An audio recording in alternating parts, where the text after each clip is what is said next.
اس مہینے کو روزے کے لیے چھانٹا گیا؟ مہینے تو سارے ٹھیک تھے، اللہ جو مہینہ چاہتا اللہ تعالیٰ اس میں حکم دیتا، نہیں رمضان چھانٹا کہ قرآن اترنا شروع ہوا تاکہ لوگوں کو پتہ چلے کہ قرآن اس لیے آیا کہ اس پر عمل کرنا، اور عمل کے لیے جس شے سے سب سے زیادہ مقابلہ انسان کا ہوگا وہ اس کے اندر خواہشات نے۔ ایک دشمن تو اندر چھپا ہوا جس کے بارے میں اللہ کے نیک بندے اعلان کرتے گئے ہیں، آدائے کا نفسوں کا اللہ جبائنا دمدائے کا، تیرا سب سے بڑا دشمن جو باہر نہیں اندر ہے وہ تیرے دو پہلوؤں کے اندر جو تیرا نفس ہے، میں وہ تنگ کرتی، اتنا پریشر ہے، اور آدمی باہر کے لوگوں کا شاید مقابلہ کرے، اس کا نہیں کرتا۔ جب یہ خواہش کو سامنے لاتا ہے اتنی زور بر ہوتی ہے وہ خواہش، آنکھوں پر پٹی بن، کوئی عورت اچھی نظر آ گئی، کہیں کروڑوں روپے کا نفع حرام ملتا نظر آیا، اندھا ہو جاتا۔ تو اندر دشمن چھپا ہوا، باہر کے دشمن کے مقابلے سخت۔ امام ابن قیم کی پوری کتاب ہے اس پر، اعلام الورا فی ذم الہوا، کہ یہ خواہش نفس۔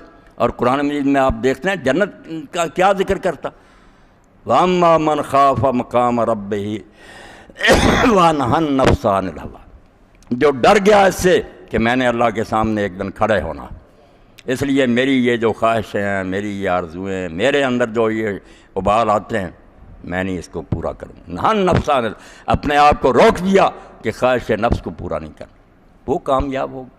اور جس نے اما من طغیٰ، سرکش ہو گیا اور بس جو جی میں آیا کرتا رہا، ایک نفس خواہش، شیطان بھی ہے۔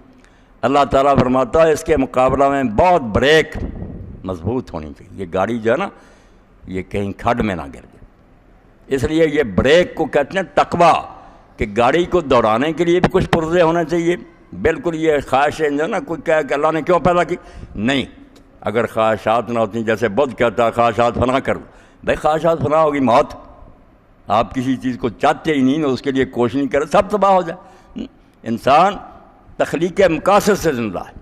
ایک مقام سامنے آ گیا، میں یہ کتاب اس پر تحقیق کروں گا، کسی نے کہا یہ میں کارخانہ یا تعمیر، کوئی آرزو پیدا ہوتی ہے جس کے لیے دوڑ دھوپ کر، یہ بری نہیں، یہ وہ سٹیم ہے جو انجن کو دوڑاتی ہے، مگر ساتھ بریک ہونی چاہیے، بریک پر نہ آدمی کی گرفت ہونی چاہیے، کہیں گاڑی بے قابو نہ ہو جائے۔ اس لیے ایک بریک، ایک تو آپ دیکھیں نا عقل کے لیے جتنے عربی زبان کے الفاظ ہیں سب روکنے کے معنی دیتے، روکنے والی بریک، عقل کا معنی ہے خود باندھنا۔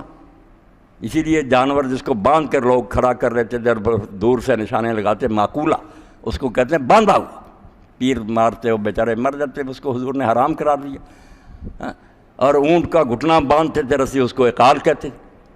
اور ان اونٹوں کو بھی کیا کہا جاتا ہے، یہ بیر موقلہ، ایسے اونٹ جن کے گھٹنے باندھے ہوئے، ادھر ادھر نہیں بھاگ سکتے۔ پھر اللہ نے ہجر کا، لذی ہجر بھی روکنے کو کہتے ہیں، بولن نہا، وہ بھی نوحیا نہیں سے روکنے والے، یعنی فرمایا یہ پرزہ اس لیے رکھا کہ اندھا دھند گاڑی نہ دلائے، سنبھل کر چلا، روک کر رکھے۔ اب اس روکنے میں مدد دینے کے لیے کہ خواہش نفس گمراہ کرتی ہے، ابلیس گمراہ کرتا ہے، اس کے مقابلے کے لیے مدد فراہم کی گئی، عقل کو مدد سپلائی کی اللہ نے کہ روزہ رکھ۔ اور روزہ جو ہے اس کے بارے میں اللہ کے رسول علیہ السلام نے فرمایا کہ ہر نیکی ابن آدم کی جو ہے نا وہ 10 گنا سے لے کر 700 گنا تک اللہ اس کا انعام دے گا، مگر روزے کے بارے میں کہہ دیا کہ یار اس کا حساب کتاب کسی کو نہیں میں نے سمجھانا، فَإِنَّهُ لِي وَأَنَا أَجْزِي، یہ میرا ہی ہے تو میں ہی اس کا ثواب دوں گا، یہ پتہ نہیں کیا انعام اس کا دے۔ اور اسی لیے حضور فرماتے ہیں ایک شخص اگر راہ خدا میں یعنی جہاد کے راستے میں گیا، اس نے ایک نفلی روزہ رکھ لی، تو اللہ تعالیٰ اس کے اور جہنم کے درمیان 70 سال چلتا رہا تیز رفتاری سے، تو اس فاصلے سے بھی زیادہ فاصلہ کر دیتا، دور لے جاتا، جہنم سے بچا لیتا۔ الصیام جنہ، فرمایا روزہ ڈال ہے، دوزخ سے بچا لے گا، بچاتا اسی طرح کہ خواہش نفس جو بے قابو ہوتی ہے نا، زور لگاتی ہے اندر سے، کر لا، روکتا بالکل خلوت ہے، کوئی دیکھ نہیں رہا، ٹھنڈا پانی ہے، دوسرے مواقع بھی ہیں، مگر نہیں یہ کہتا نہیں ہے، میں تو نہیں ایسا کروں۔ یہ بات کئی بار دہرائی گئی ہے، مگر دہرانی چاہیے کہ ایشیا میں ایک بار یہ بات چھپی، ایک شخص کا بیان تھا کہ وہ بیچارہ سپاہی تھا فوج میں، اب اس سے کوئی غلطی ہوگی، پٹھو لگا دیا گیا، سامان لاد دیتے ہیں، سارا دن کہتے ہیں کہ اس گراؤنڈ میں دوڑتا گرمی کے دن، اور میجر جو تھا وہ کافر تھا، وہ اپنے خیمہ میں بیٹھا ہوا تھا، اس نے دیکھا کہ جب زور کا وقت ہوا تو وہ شخص گیا سپاہی اور نلکے سے اس نے وضو کیا، وہ دیکھتا رہا پانی نہیں پی، تو اس نے بلا کر کہا یار اتنی مصیبت میں تم پھنسے ہوئے، ایسی گرمی ہے، میں دیکھتا رہا ہوں تم نے پانی منہ میں ڈالا پھینک دیا پیا نہیں۔ اس نے کہا صاحب میں نے روزہ رکھا ہوا۔ وہ کہتا کون دیکھتا تم پی لے؟ نہیں، جس کے سامنے جانا وہ دیکھ۔ اب اس کے اوپر اتنا اثر ہوا کہ اس نے کہا یار مجھے اپنے دین کی کتاب نے، پارسی تھا وہ میجر، کتابیں پڑھی مسلمان ہو گئے۔ یعنی اس آدمی کے سے روزے نے اس کو اسلام کے دائرے میں داخل کر دیا۔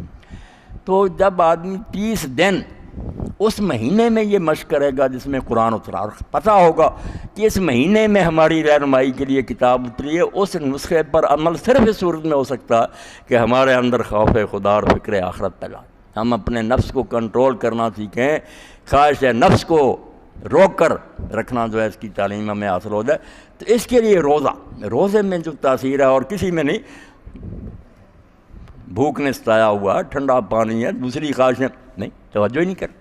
شام کو اور کوئی کیا آپ لاکھوں لے لے، صرف 1 سیکنڈ پہلے روزہ کھولے، نہیں کہتا نہیں سب کچھ برباد ہو جائے گا، نہیں کھول۔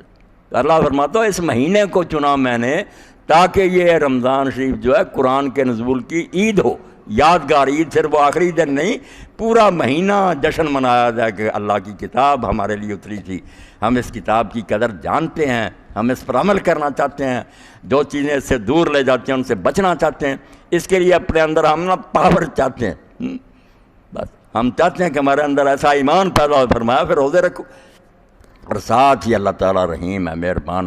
ہاں جو بیمار ہیں، مسافر ہیں، کوئی بات نہیں، وہ ان دنوں میں چھوڑ دیں، دوسرے دنوں میں اتنے پورے کر لیں۔ اب اللہ تعالیٰ نے جس طرح یہ چیزیں بیان کی کہ روزہ رکھو، بیمار اور مسافر دوسرے دن میں رکھ لو، قرآن جس مہینے میں اترا، ان چیزوں کو 3 باتوں کو بیان کرنے کے بعد تینوں کا فلسفہ پھر بیان کرنا شروع کرو۔ وہ بینات ہے کہ ہمیں تسلی ہو جائے کہ واقعی ایسا ہی ہونا چاہیے۔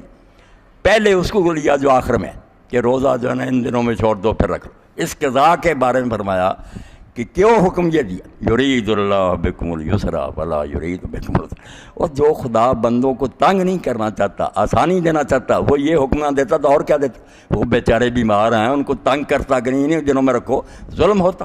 وہ رحیم خدا جو آسانی چاہتا ہے اس کا یسر کو پسند کرنا، یہی مطالبہ کرنا۔ اللہ تو اتنا مہربان ہے، یہ بندے تیرے بیمار ہیں ان دنوں میں، نہ ان کو تنگ کر، فرمایا چھٹی دے دی کہ نہ رکھو، پھر رکھ لینا۔ مسافر کو چھٹی دے دی، تو آخری ٹکڑا جو تھا کہ جو بیمار ہو اور مسافر وہ دوسرے دنوں میں رکھ لے، اس کی حکمت بیان کی کہ دین آسانی چاہتا، تنگی نہیں چاہتا، اللہ مہربان ہے۔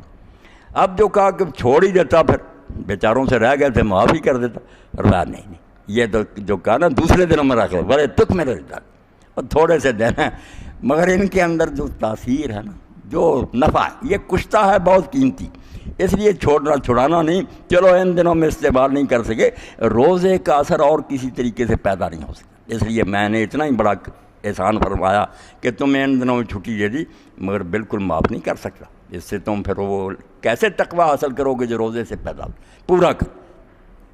اور جو بات کہی کہ قرآن اترا اس مہینے میں رکھو، اس کے بارے میں فرما دیا روزے کا فلسفہ، وہ لعلکم تتقون تو شروع میں نا وہ تو ہم بیان کرتے، مگر 2 چیزیں اور بڑھا دی، بلے تکبر اللہ علی ما ہداکم۔ روزہ کیا ہے؟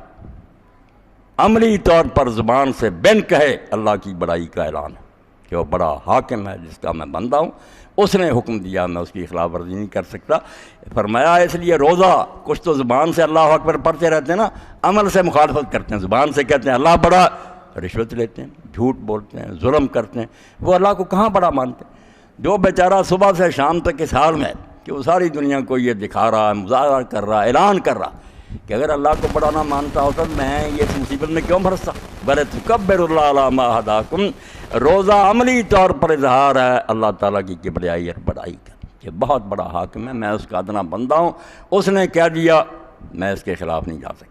تو فرمایا روزے کے ذریعے جب قرآن اس مہینے میں اتارا ہے تو پھر اعلان کرو اس بات کا کہ اگر اس نے تمہیں ہدایت دی ہے، سیدھا راستہ دکھایا، تو تم اس کی بڑائی کر، پریکٹیکلی اعلان کرو کہ بڑا مانتے ہیں، اور ساتھ ہی بلا اللہ کم تشکرون، یہ بھی مقصد ہے اس روزے کا کہ اگر اس مہینہ میں روزہ رکھو گے اور پتہ ہوگا کہ یہ قرآن کے اترنے کا مہینہ، قرآن پر عمل کے لیے تیاری کے لیے، تو پھر تم قدر کر سکو. شکر کا معنی قدر کرنا، پھر قرآن کی حقیقی قدر کرو گے.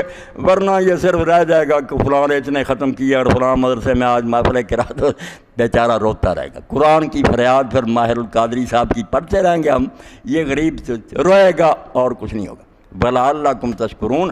اگر واقعی اس کتاب کی قدر کرنا چاہتے تو پھر چومنا چاٹنا کافی نہیں، نہ یہ ہے کہ مرنے کا وقت آئے با یا تسجزیں کارے نہ داری کیا یاسین ہوا سام میری. اتنا ہی واسطہ مسلمان تیرا اس کا رہ گیا کہ مرنے کا وقت آئے پڑھ دو تاکہ آسانی سے جان نکل جائے. یہ مرنے کا نسخہ جو زندگی بخش کتاب تھی اس کو مرنے کا بنا لیا. حالانکہ کتاب کیا ہے؟ چلو اب حکیم صاحب کی بات، ڈاکٹر صاحب تو آئے نہیں. علامہ اقبال نے اس قرآن کے بارے میں جو کون ایسا بیان کر سکے؟ کہتا کیا ہے قرآن؟ قرآن انقلاب کی کتاب ہے. انقلاب کیا ہے؟ انقلاب ہر میدان میں آیا. اس سے بڑھ کر اور کیا فکر و عمل کا انقلاب، بادشاہوں کی نہیں اللہ کی ہے یہ. سیاست میں تو یہ ہوا حکمرانی میں کہ بادشاہ کہتے تھے یہ ہمارا ملک ہے جو چاہیں کریں. فرمایا نہیں، تمہارا نہیں ہے، یہ ملک اللہ کا ہے، تم اس کے بندے ہو. تمہیں ان عام رعیت سے بڑھ کر زیادہ اللہ کا حکم ماننا چاہیے، نوکر ہو تم خدا کی. تو کہتے ہیں اس سے بڑھ کر یار دنیا میں تبدیلی کیا آئے گی؟ کہتے تھے ہمارا ملک ہے، اللہ نے منوا دیا نہیں، یہ دماغ سے خناس نکالو، اللہ کا. امیر آدمی جو تھے احسان کرتے تھے، غریبوں کو کچھ دیتے، تھوڑی بہت خیرات، کہتے ہیں یار ہم اس غریب کو پار ہے. وہ کہتے ہیں یہ اندازہ کرو، منہ کو مال و دولت کا بناتا ہے، ان کے دماغ سے نکال دیتا ہے کہ تمہارا کچھ بھی نہیں، یہ مال جو ہے اللہ کی امانت ہے. اور غریب کو اگر تم دیتے ہو تو یہ اللہ کا اور زیادہ فضل تم پر ہوا کہ یہ فانی چیزیں دے کر تم جنت خرید. اور جو کہتے تھے ہم بڑے ہیں یہ چھوٹے ہیں، کہتے نہیں، نے کوئی فغفور و خاکان نے فقیر رہنشی. یا نہ کوئی فٹ پاتھ پر بیٹھا ہوا فقیر ہے اور نہ ایران کا فغفور اور خاکان ہے جو نا ظالم بادشاہ بنے ہوئے تھے، ڈکٹیٹر بھی یہاں کوئی نہیں. تو قرآن کتاب نہیں، قرآن نے آ کر پوری دنیا میں ایک ایسی تبدیلی کی جو لوگ سوچ بھی نہیں سکتے. حکمران رہ گئے، خادم بن گئے. منعم جو تھے لوگوں پر کوئی انعام کرنے والے خیرات وہ احسان نہیں چاہتے تھے. الٹا وقت آیا کہ امام زین العابدین علیہ السلام کے بارے میں نے پڑھا کہ جب کسی شخص کو وہ درہم دیتے، کوئی آیا کھڑے ہو کر پہلے تو دیتے، احترام کرتے کہ یہ مسکین نہیں آیا، یہ اللہ کا قاصد اللہ کی طرف سے آیا اور میری جنت کا انتظام کر رہا ہے. یہ روپیہ کیا پانی، یہ چند ٹکے لے کر میری بیچتے ہیں. اور وہ اس کے ہاتھ پر رکھ کر نہ درہم، پھر اس کو اٹھا کر بوسہ دیتے اور دوبارہ دے دیتے. تو لوگ کہتے ہیں آپ نے چوما کیوں؟ فرمایا اللہ کے رسول علیہ السلام نے فرمایا کہ جب تم کسی کو کچھ دیتے ہو تو اس کے ہاتھ میں جانے سے پہلے وہ اللہ کے دائیں ہاتھ میں چلا جاتا. اللہ کا مقدس ہاتھ اس کو چھو گیا. تو قرآن نے یہ انقلاب کیا، مگر ہم اس کو صرف ایک کتاب ہم نے بنا لیا ہے پڑھنے پڑھانے کی. وہ کام نہیں جو اللہ کہتا ہے لعلکم تشکرون. روزے رکھوائے گئے تاکہ تمہارے اندر وہ ہمت پیدا ہو جائے جس سے تم واقعی اس کتاب کی قدر کر سکو، اس کے حلال و حرام کی پابندی کر سکو. تو دن تھوڑے رہ گئے، اللہ تعالیٰ خیر کرے ہم داخل ہو جائیں رمضان المبارک میں. یہ مہینہ اقبل علیکم شہر اللہ بالبرکات والرحمت والمغفرہ. روایت میں لوگوں آ گیا مہینہ اللہ کا مہینہ، برکتیں لے کر، رحمتیں لے کر، مغفرتیں لے کر. ہوا شہر عند اللہ خیر من افضل الشہور، سب سے افضل مہینہ. وایامہ افضل الایام ولیالی افضل اللیالی وساعۃ خیر الساعات. گھڑیاں سب سے بہتر دن، سب سے تو اب فائدہ اٹھانے کا موقع. اللہ سے توفیق مانگیں کہ اللہ تندرستی سے یہ گزرے اور ہمت دے کہ ہم اس مہینے کی قدر کریں اور جو کچھ اس میں ہو سکے اس کو قبول فرمانا. وآخر دعوانا الحمدللہ رب العالمین وصلی اللہ تعالی علی خیر خلقہ.